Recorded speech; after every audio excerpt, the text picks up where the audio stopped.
ಶಿವಾನಂದ ಆಶ್ರಮದ ಶ್ರೀ ಶ್ರೀ ಶ್ರೀ ರಮಾನಂದನಾಥ ಮಹಾಸ್ವಾಮೀಜಿಗಳಿಂದ ಮಾಧ್ಯಮ ರಂಗಕ್ಕೆ ದಿವ್ಯ ಮಾರ್ಗದರ್ಶನ, ಸಂವಿಧಾನ ಮತ್ತು ಬಸವಣ್ಣನವರ ಸಪ್ತ ಸೂತ್ರಗಳ ಪಾಲನೆಗೆ ಕರೆ. ನಮಸ್ಕಾರ, ರಾಷ್ಟ್ರಕ್ರಾಂತಿ ನ್ಯೂಸ್ಗೆ ಸ್ವಾಗತ. ಶಿವಾನಂದ ಆಶ್ರಮದ ಪರಮ ಪೂಜ್ಯ ಶ್ರೀ ಶ್ರೀ ಶ್ರೀ ರಮಾನಂದನಾಥ ಮಹಾಸ್ವಾಮೀಜಿಗಳ ದಿವ್ಯ ಸಾನ್ನಿಧ್ಯದಲ್ಲಿ ಕರ್ನಾಟಕ ಕಾರ್ಯನಿರತ ಪತ್ರಕರ್ತರ ಧ್ವನಿ ಸಂಘಟನೆಯ ರಾಜ್ಯ ಮಟ್ಟದ ಕಾರ್ಯಕ್ರಮ ಯಶಸ್ವಿಯಾಗಿ ನಡೆಯಿತು. ಸಮಾರಂಭದಲ್ಲಿ ಪೂಜ್ಯ ಶ್ರೀಗಳು ಮಾತನಾಡಿ, ಬಸವಣ್ಣನವರ ಸಪ್ತ ಸೂತ್ರಗಳು ಹಾಗೂ ಭಾರತೀಯ ಸಂವಿಧಾನದ ಮೌಲ್ಯಗಳು ಇವತ್ತಿನ ಮಾಧ್ಯಮ ರಂಗಕ್ಕೆ ಅತ್ಯಂತ ಪ್ರಸ್ತುತ ಅಂತ ಮಾರ್ಮಿಕವಾಗಿ ಪ್ರತಿಪಾದಿಸಿದರು. ನೆಲಮಂಗಲದಲ್ಲಿ ನಡೆದ ಕಾರ್ಯಕರ್ತರ ಹಾಗೂ ಪತ್ರಕರ್ತರ ಬೃಹತ್ ಸಮಾವೇಶದಲ್ಲಿ ದಿವ್ಯ ಸಾನ್ನಿಧ್ಯ ವಹಿಸಿ ಆಶೀರ್ವಚನ ನೀಡಿದ ಶ್ರೀಗಳು ಮಾಧ್ಯಮಗಳ ಪ್ರಸ್ತುತ ಸ್ಥಿತಿಗತಿ ಹಾಗೂ ಜವಾಬ್ದಾರಿಗಳ ಕುರಿತು ಪ್ರಭಾವಿ ಮಾತುಗಳನ್ನಾಡಿದರು. ಬಸವಣ್ಣನವರ ಕಳಬೇಡ ಕೊಲಬೇಡ, ಹುಸಿಯ ನುಡಿಯಲು ಬೇಡ ಎಂಬ ಸಪ್ತ ಸೂತ್ರದ ವಚನಗಳನ್ನು ಸ್ಮರಿಸಿದ ಶ್ರೀಗಳು, ಈ ಸೂತ್ರಗಳು ಕೇವಲ ಆಧ್ಯಾತ್ಮಿಕ ಬೋಧನೆಯಲ್ಲ, ಬದಲಿಗೆ ಇವತ್ತಿನ ಕಾನೂನು ಮತ್ತು ಸಂವಿಧಾನದ ವಿವಿಧ ಐಪಿಸಿ ಸೆಕ್ಷನ್ಗಳಿಗೆ ಸಮಾನವಾದ ಮೌಲ್ಯಗಳನ್ನು ಹೊಂದಿವೆ ಅಂತ ವಿಶ್ಲೇಷಿಸಿದರು. ಇನ್ನು ಬಸವಣ್ಣನವರ ಕಳಬೇಡ ಎಂಬ ಸೂತ್ರವೇ ಇಂದಿನ ಕಾನೂನಿನ ತತ್ವ. ಹುಸಿಯ ನುಡಿಯಲು ಬೇಡ, ಮುನಿಯ ಬೇಡ ಎನ್ನುವುದು ಸಮಾಜದ ಶಾಂತಿ ಮತ್ತು ನೈತಿಕತೆಗೆ ಮೂಲ ಸ್ತಂಭ. ಪ್ರಜಾರಂಗದ 4ನೇ ಅಂಗವಾದ ಪತ್ರಿಕಾ ರಂಗವು ಸಮಾಜದ ಕನ್ನಡಿಯಾಗಬೇಕು ಅಂತ ಹೇಳಿದರು. ಇದೇ ವೇಳೆ ಮಾತನಾಡಿದ ಪೂಜ್ಯರು, ಸಂವಿಧಾನದ 19ನೇ ವಿಧಿಯಡಿ ಸಿಗುವ ವಾಕ್ ಸ್ವಾತಂತ್ರ್ಯ ಹಾಗೂ ಮಾಧ್ಯಮ ಸ್ವಾತಂತ್ರ್ಯವನ್ನ ಜವಾಬ್ದಾರಿಯುತವಾಗಿ ಬಳಸಿಕೊಳ್ಳಬೇಕು. ಪ್ರಾದೇಶಿಕ ಹಾಗೂ ಗ್ರಾಮೀಣ ಭಾಗದ ಪತ್ರಕರ್ತರು ಎದುರಿಸ್ತಾ ಇರುವ ಸವಾಲುಗಳನ್ನು ಎತ್ತಿ ಹಿಡಿದ ಶ್ರೀಗಳು, ಕಾರ್ಯಾಂಗ, ಶಾಸಕಾಂಗ ಹಾಗೂ ನ್ಯಾಯಾಂಗಗಳಷ್ಟೇ ಪ್ರಾಮುಖ್ಯತೆಯನ್ನು ಹೊಂದಿರುವ ಪತ್ರಿಕಾ ರಂಗವನ್ನು ಸಂವಿಧಾನಾತ್ಮಕವಾಗಿ ಇನ್ನಷ್ಟು ಬಲಪಡಿಸುವ ಹೋರಾಟಕ್ಕೆ ತಮ್ಮ ಬೆಂಬಲವಿದೆ ಅಂತ ಭರವಸೆ ವ್ಯಕ್ತಪಡಿಸಿದರು.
ಸಮಾರಂಭದಲ್ಲಿ ರಾಜ್ಯಾಧ್ಯಕ್ಷ ಬಂಗ್ಲೆ ಮಲ್ಲಿಕಾರ್ಜುನ್, ಜಿಲ್ಲಾಧ್ಯಕ್ಷ ಚೌಡೇಗೌಡರು, ರಾಮು ಸೇರಿದಂತೆ ಸಾವಿರಾರು ಪತ್ರಕರ್ತರು ಹಾಗೂ ಗಣ್ಯರು ಉಪಸ್ಥಿತರಿದ್ದರು. ಸಮಾಜಕ್ಕೆ ಮುಖವಾಣಿಯಾಗಿ ಕೆಲಸ ಮಾಡುವ ಪತ್ರಕರ್ತರು ನೈತಿಕ ಮೌಲ್ಯಗಳನ್ನು ಎತ್ತಿ ಹಿಡಿದು ಸತ್ಯಕ್ಕೆ ಸದಾ ಬೆನ್ನೆಲುಬಾಗಿ ನಿಲ್ಲಬೇಕು ಎಂಬ ಪೂಜ್ಯ ಶ್ರೀ ರಮಾನಂದನಾಥ ಮಹಾಸ್ವಾಮೀಜಿಗಳ ಮಾತುಗಳು ಎಲ್ಲರಿಗೂ ಕೂಡ ಮಾರ್ಗದರ್ಶಕವಾದವು. ಈ ಕಾರ್ಯಕ್ರಮದಲ್ಲಿದ್ದಾರೆ. ರಾಜ್ಯಾಧ್ಯಕ್ಷರು, ಕರ್ನಾಟಕ ಕಾರ್ಯನಿರತರ ಪತ್ರಕರ್ತರ ಧ್ವನಿ, ಅವರಿಗೂ ಜೋರಾಗಿ ಚಪ್ಪಾಳೆಯನ್ನು ತಟ್ಟಿ. ಮತ್ತೆ ಈ ಕಾರ್ಯಕ್ರಮದಲ್ಲಿ ಆಶಯ ನುಡಿಯನ್ನು ನುಡಿಯಲಿರುವಂತಹ ಮಾನ್ಯ ಶ್ರೀ ಚೌಡೇಗೌಡರು ಅವರು ಜಿಲ್ಲಾಧ್ಯಕ್ಷರು, ಈ ಪತ್ರಕರ್ತರ ಸಂಘ ಬೆಂಗಳೂರು ಗ್ರಾಮಾಂತರ ಜಿಲ್ಲಾಧ್ಯಕ್ಷರು, ಅವರು ಸಹ ಈ ಕಾರ್ಯಕ್ರಮದಲ್ಲಿದ್ದಾರೆ. ಅವರಿಗೂ ಜೋರಾಗಿ ಚಪ್ಪಾಳೆಯನ್ನು ತಟ್ಟಿ. ಮತ್ತೆ ಈ ಕಾರ್ಯಕ್ರಮದಲ್ಲಿ ರಾಮು ಅವರು ಮತ್ತು ಅನೇಕರು ಈ ಕಾರ್ಯಕ್ರಮದಲ್ಲಿ ಆಸೀನರಾಗಿದ್ದಾರೆ. ಅವರೆಲ್ಲರಿಗೂ ಜೋರಾಗಿ ಚಪ್ಪಾಳೆಯನ್ನು ತಟ್ಟಿ. ಇಲ್ಲಿ ಬಹಳ ಜನ ಪತ್ರಕರ್ತರಿದ್ದೀನಿ. ನಾನು ಪತ್ರಿಕೋದ್ಯಮವನ್ನು ಅಧ್ಯಯನ ಮಾಡಿ ಪತ್ರಿಕೆಯಲ್ಲಿ ತೊಡಗಿಸಿಕೊಂಡಿದ್ದೀನಿ ಅನ್ನೋ ವಿಷಯ ಕೈ ಅವರಿಗೆ ಮತ್ತೊಮ್ಮೆ ಜೋರಾಗಿ ಚಪ್ಪಾಳೆಯನ್ನ ತಟ್ಟಿ. ನಾನು ಅನುಭವಜನ್ಯವಾಗಿ ಅನುಭವದ ಮೂಲಕ ಪತ್ರಿಕೋದ್ಯಮದಲ್ಲಿ ಪಾದಾರ್ಪಣೆ ಮಾಡಿದ್ದೀನಿ ಅನ್ನೋದು ಎಷ್ಟರ ಕೈ ಎತ್ತಬೇಕು. ಅವರಿಗೂ ಒಮ್ಮೆ ಜೋರಾಗಿ ಚಪ್ಪಾಳೆಯನ್ನ ತಟ್ಟಿ. ಇವತ್ತು ಈ ಪತ್ರಿಕೋದ್ಯಮ ಬಹಳ ನೋಡುವುದನ್ನು ಕೇಳುವುದನ್ನು ಬಹಳ ವಿಶೇಷ ಅನಿಸೋದು. ಅದರ ಕಷ್ಟ ಸಮಸ್ಯೆ ಇದೆಯಲ್ಲ, ಅದು ಬಹಳ ಸವಾಲಿನ ಕೆಲಸ ಅಂತ ಪತ್ರಿಕೋದ್ಯಮ ಅಂತಂದ್ರೆ. ಅಂಬೇಡ್ಕರ್ ಅವರು ಅನುಚ್ಛೇದ 19(1)ಯಲ್ಲಿ ವಾಕ್ ಸ್ವಾತಂತ್ರ್ಯವನ್ನು ಪತ್ರಿಕೋದ್ಯಮಕ್ಕೆ ನೀಡಿರುವಂತದ್ದು. ಈ 19ನೇ ಅನುಚ್ಛೇದ 1(2)ಯಲ್ಲಿ ಹೇಳುವಂತ ವಿಚಾರ ಏನಪ್ಪ ಅಂದ್ರೆ, ಎಲ್ಲ ಮಾಧ್ಯಮದವರಿಗೆ ವಾಕ್ ಸ್ವಾತಂತ್ರ್ಯವನ್ನು ಕೊಟ್ಟಿದೆ ಅನ್ನುವುದು.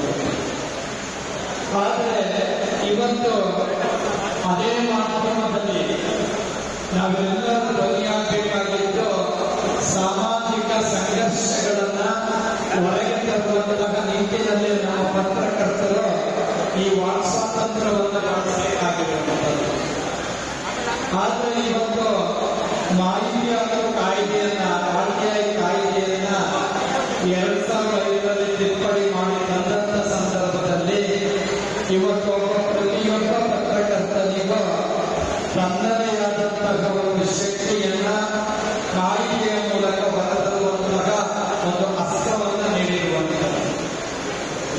ಆದರೆ ಬಹಳ ಸಂದರ್ಭದಲ್ಲಿ ಅನುಭವಜನ್ಯವಲ್ಲದ ಪತ್ರಕರ್ತರು ಸಮಾಜದ ಸಂಘರ್ಷಕ್ಕೆ ಯಾವಾಗ ಎಡೆ ಮಾಡಿಕೊಳ್ಳುವಂತ ಸಂದರ್ಭಗಳನ್ನು ನಾವು ಕಾಣ್ತಾ ಇರುವಂಥದ್ದು. ನಾನು ಅನೇಕ ಪತ್ರಕರ್ತರಿಗೆ ಒಂದು ಪ್ರಶ್ನೆಗಳನ್ನು ಕೇಳ್ತಾ ಇದ್ದೇನೆ. ನೀವು ಪತ್ರಿಕೋದ್ಯಮಕ್ಕೆ ಬಂದ ಸಂದರ್ಭಗಳಲ್ಲಿ ನಿಮಗೆ ಈ ಪತ್ರಿಕೋದ್ಯಮ ನಿಮಗೆ ತೃಪ್ತಿ ಕೊಟ್ಟಿದೆಯಾ ಅನ್ನುವಂಥದ್ದು, ಪತ್ರಿಕೋದ್ಯಮದಲ್ಲಿ ತೃಪ್ತಿ ಇದೆಯಾ ಅನ್ನುವಂಥದ್ದು. ಇವತ್ತು ಮಾಧ್ಯಮಗಳು ಉದ್ಯಮಗಳು ಆಗದಿದ್ರೆ ಮಾತ್ರ ಇವತ್ತೇನಾದರೂ ಸಮಾಜಕ್ಕೆ ಒಂದು ನ್ಯಾಯವನ್ನು ಕೊಡಬಹುದು ಅನ್ನುವಂಥದ್ದು. ಮಾಧ್ಯಮಗಳು ಉದ್ಯಮವಾಗಿ ಈ ಸಮಾಜದಲ್ಲಿ ಪರಿಗಣಿಸುವ ಕಾಲದಲ್ಲಿ ಇವತ್ತು ಪರಿಶುದ್ಧವಾದ, ಪಕ್ವತೆಯುಳ್ಳ, ಆದರ್ಶವಾದ ಪತ್ರಕರ್ತ ಈ ಸಮಾಜದಲ್ಲಿ ಹಿಮ್ಮುಖನಾಗ್ತಾನೆ ಅನ್ನುವಂಥದ್ದು ಬಹಳ ನೋವಿನ ಸಂಗತಿಯಾಗಿದೆ. ಇವತ್ತು ನಾವು ಸಮಾಜದಲ್ಲಿ 4 ಅಂಗಗಳನ್ನು ಕಾಣುವಂಥದ್ದು: ನ್ಯಾಯಾಂಗ, ಕಾರ್ಯಾಂಗ, ಶಾಸಕಾಂಗ, 4ನೇದು ಪತ್ರಿಕಾಂಗ. ಆದರೆ ಸಂವಿಧಾನದಲ್ಲಿ 4ನೇ ಅಂಗ ಪತ್ರಿಕಾಂಗ ಅಂತ ನಾವು ಹೇಳ್ಕೊಳ್ತೀವಿ ಹೊರತು ಅದನ್ನ ಇಂಡಿಯನ್ ಕಾನ್ಸ್ಟಿಟ್ಯೂಷನ್ ಅಲ್ಲಿ ಅನುಮೋದನೆ ಮಾಡುವ ಕಡೆಗೆ ನಾವು ಯಾರ ಚಿತ್ತ ಇಲ್ಲ ಅನ್ನುವಂಥ ನೋಡಿನ ಸಂಗತಿ. ಇವತ್ತು ಕಾರ್ಯಾಂಗಕ್ಕೆ ತನ್ನದೇ ಆದಂಥ ಚೌಕಟ್ಟನ್ನು ಕೊಟ್ಟಿದ್ದಾರೆ. ನ್ಯಾಯಾಂಗಕ್ಕೆ ತನ್ನದೇ ಆದ ಚೌಕಟ್ಟನ್ನು ಕೊಟ್ಟಿದ್ದಾರೆ ಮತ್ತು ಶಾಸಕಾಂಗಕ್ಕೂ ತನ್ನದೇ ಆದ ಚೌಕಟ್ಟನ್ನು ಕೊಟ್ಟಿದ್ದಾರೆ. ಆದರೆ ಪತ್ರಿಕಾಂಗಕ್ಕೆ ತನ್ನದೇ ಆದಂತಹ ಚೌಕಟ್ಟನ್ನ ಇಂಡಿಯನ್ ಕಾನ್ಸ್ಟಿಟ್ಯೂಷನ್ ಅಲ್ಲಿ ಅನುಮೋದನೆ ಆಗಿಲ್ಲ ಅನ್ನುವಂಥದ್ದು ನವೀನ ಸಂಗತಿ ಇದೆ. ಯಾಕೆ ಈ ಮಾತನ್ನ ಹೇಳ್ತಾ ಇದ್ದೀವಿ ಅಂದ್ರೆ, ಮಲ್ಲಿಕಾರ್ಜುನ್ ಅವರು ಹೋರಾಟ ಮಾಡಬೇಕಾಗಿರುವಂಥದ್ದು ನಿಮ್ಮನ್ನೆಲ್ಲರನ್ನ ತೋರಿಸಿಕೊಂಡು ಅವರ ಬೆಂಬಲಕ್ಕೆ ನಾವೆಲ್ಲರೂ ಇದ್ದೀವಿ. 4ನೇ ಅಂಗ ಎಂದು ಕಾನೂನಿನಲ್ಲಿ ಸಂವಿಧಾನದಲ್ಲಿ ತಿದ್ದುಪಡಿ ಮಾಡಿ ಈ ಪತ್ರಿಕಾಂಗವನ್ನು ಸೇರಿಸಬೇಕಾಗಿದೆ. ಆ ಸೇರಿಸುವುದರ ಕಡೆಗೆ ನಮ್ಮೆಲ್ಲರ ಹೋರಾಟ ಆಗಬೇಕಾಗಿದೆ. ಅದರ ಕಡೆಗೆ ಪತ್ರಕರ್ತರು ಕೈ ಎತ್ತಿ ಬರಬೇಕಾದಂತ ಸಂದರ್ಭ 21ನೇ ಶತಮಾನದ ಹೋರಾಟ ಇದಾಗಬೇಕಾಗಿದೆ. ಅದಾಗ್ತಾ ಇಲ್ಲ. ಇವತ್ತು ಪತ್ರಕರ್ತರು ಅವತ್ತಿನ ದಿನ ಭೂಮಿಯ ಕೆಲಸಗಾರರಂತೆ ಬದುಕನ್ನ ಅರಳಿಸಿ ಗಮನಿಸಿಕೊಳ್ಳುವಂತ ಸಂದರ್ಭಗಳು ನೋವನ್ನು ತರ್ತಾ ಇದೆ ಅನ್ನುವಂಥದ್ದು. ಇವತ್ತು ನಾವೆಲ್ಲರೂ ಸಹ ಈ ಪತ್ರಿಕೋದ್ಯಮದಲ್ಲಿ ಬಹಳ ಜನ ಬಂದಿದ್ರಿ. ಇದರಲ್ಲಿ ಸ್ಥಳೀಯ ಮಾಧ್ಯಮದವರಿದ್ದೀರಿ, ಪ್ರಾದೇಶಿಕ ಮಾಧ್ಯಮದವರಿದ್ದೀರಿ, ರಾಜ್ಯ ಮಟ್ಟದ ಮಾಧ್ಯಮದವರಿದ್ದೀರಿ. ಇಷ್ಟು ಜನ ಸುಮಾರು 2,000 ಸಂಖ್ಯೆಯಲ್ಲಿ ರಾಜ್ಯದ ಅನೇಕ ಭಾಗಗಳಿಂದ ಬಂದು ಒಂದು ಕಡೆ ಸೇರಿದೆ. ನಿಮ್ಮ ಹೋರಾಟ ಏನಾಗಬೇಕಾಗಿದೆ ಅಂದರೆ, ನಿಮ್ಮಲ್ಲಿ ಅನುಭವಜನ್ಯವಾದ ಕ್ಷೇತ್ರದಲ್ಲಿ ಕೃಷಿ ಮಾಡಿದಂತಹ ವ್ಯಕ್ತಿಗಳನ್ನ ಗುರುತಿಸಿ ಆತನ ಅನುಭವವನ್ನು ಸಮಾಜಕ್ಕೆ ಕೊಡುವಂತ ಕೆಲಸ ನಮ್ಮ ಮಾಧ್ಯಮ ಪತ್ರಕರ್ತರವರ ಜವಾಬ್ದಾರಿಯಾಗಿರುತ್ತದೆ. ಆದರೆ ಇವತ್ತು ಅದು ಆಗ್ತಾ ಇಲ್ಲ. ಇಷ್ಟು ಜನ 2,000 ಪತ್ರಕರ್ತರು, 2,000 ಜನ ಪತ್ರಕರ್ತರು ಒಂದು ವಿಷಯದ ಮೇಲೆ ಬೆಳಕು ಚೆಲ್ಲುವಂತ ಕೆಲಸ ಮಾಡಿ ಅಲ್ಲಿರುವಂತ ಸಾಧಕ ಬಾಧಕಗಳನ್ನ ಎತ್ತಿ ತಂದು ಸಮಾಜದ ಇದ್ದಾಗ ಮಾತ್ರ ಆ ಕಡೆಗೆ ಈ ಕಾರ್ಯಾಂಗ, ನ್ಯಾಯಾಂಗ, ಶಾಸಕಾಂಗ ನೋಡುತ್ತೆ ಅನ್ನುವಂಥದ್ದು. ಇಲ್ಲ ಅಂದ್ರೆ ಹಾಗೆ ಇರುತ್ತೆ. ಅನೇಕ ಜನ ಪ್ರಗತಿಪರ ರೈತರು ಇದ್ದಾರೆ. ಅವರು ಅನೇಕ ತಾಲೀಮುಗಳನ್ನು ಮಾಡಿ ಸಮಾಜದ ಅನೇಕ ಸವಾಲುಗಳನ್ನು ಎದುರಿಸಿ ಕೃಷಿಯನ್ನ ಮಾಡ್ತಾ ಬಂದಿದ್ದಾರೆ.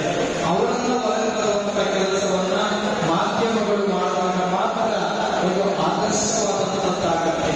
ಇವತ್ತು ಏನಾಗಿದೆ, ಅಂಬೇಡ್ಕರ್ ಅವರೊಂದು ಮಾತನ್ನು ಹೇಳ್ತಾರೆ ಸಂವಿಧಾನದಲ್ಲಿ, ಮಾರಾಟವಾದ ಪತ್ರಕರ್ತ 1,000 ಜನರ ಭಯೋತ್ಪಾದಕರಿಗೂ ನಿಜವಾದ ದೊಡ್ಡ ಭಯೋತ್ಪಾದಕ ಅಂದ್ರೆ ಅದು ಪತ್ರಕರ್ತ. ಇವತ್ತು ಬಹಳ ಸಂದರ್ಭದಲ್ಲಿ ನೀವು ವಿರೋಧ ಪಕ್ಷದಲ್ಲಿ ಬೇಕಾದಂತ ಪತ್ರಕರ್ತರು ಆಡಳಿತದ ಪಕ್ಷದ ಜೊತೆಯಲ್ಲಿ ಇಟ್ಟುಕೊಳ್ಳಲು ಈ ನೋವನ್ನು ತರುವಂಥದ್ದು. ಯಾವತ್ತೂ ಪತ್ರಕರ್ತರು ವಿರೋಧ ಪಕ್ಷದ ಸ್ಥಾನದಲ್ಲಿ ನಿಂತು ಈ ಸಮಾಜವನ್ನು ತಿದ್ದುವಂತ ಕೆಲಸವನ್ನು ಮಾಡಬೇಕಾಗಿದೆ. ಆ ವಿರೋಧ ಪಕ್ಷದ ಸ್ಥಾನದಲ್ಲಿ ಕುಳಿತುಕೊಂಡಾಗ ಮಾತ್ರ ಈ ಸಮಾಜಕ್ಕೆ ನ್ಯಾಯವನ್ನು ಕೊಡುವಂತ ಕೆಲಸ ಆಗುತ್ತೆ.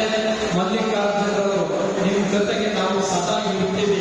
ನೀವು ವಿರೋಧ ಪಕ್ಷವಾಗಿ ಆಡಳಿತ ಪಕ್ಷಕ್ಕೆ ಎಚ್ಚರಿಕೆಯನ್ನು ಮುಟ್ಟಿಸಿದಾಗ ಮಾತ್ರ ಈ ಸಮಾಜಕ್ಕೆ ಏನಾದರೂ ಒಂದು ಕೊಡುವುದಕ್ಕೆ ಸಾಧ್ಯ ಆಗುತ್ತೆ ಅನ್ನುವಂಥದ್ದು ನಿಮ್ಮೆಲ್ಲರಿಗೂ ನೆನಪಿರಲಿ. ಬುದ್ಧನ ಕಾಲದಲ್ಲೂ ಕಾನೂನಿತ್ತು, ಬಸವಣ್ಣನ ಕಾಲದಲ್ಲಿಯೂ ಕಾನೂನಿತ್ತು. ಅಂಬೇಡ್ಕರ್ ಅವರು ಬಂದ ಮೇಲೆ ಅದನ್ನು ಸಾರ್ವತ್ರಿಕಗೊಳಿಸೋದ್ರ ಮೂಲಕ ತನ್ನದೇ ಆದ ಚೌಕಟ್ಟನ್ನು ಹಾಕಿ ಒಂದು ಹೊಸ ಸಂವಿಧಾನ, ಲಿಖಿತ ಸಂವಿಧಾನವನ್ನು ಕೊಟ್ಟರು. 1940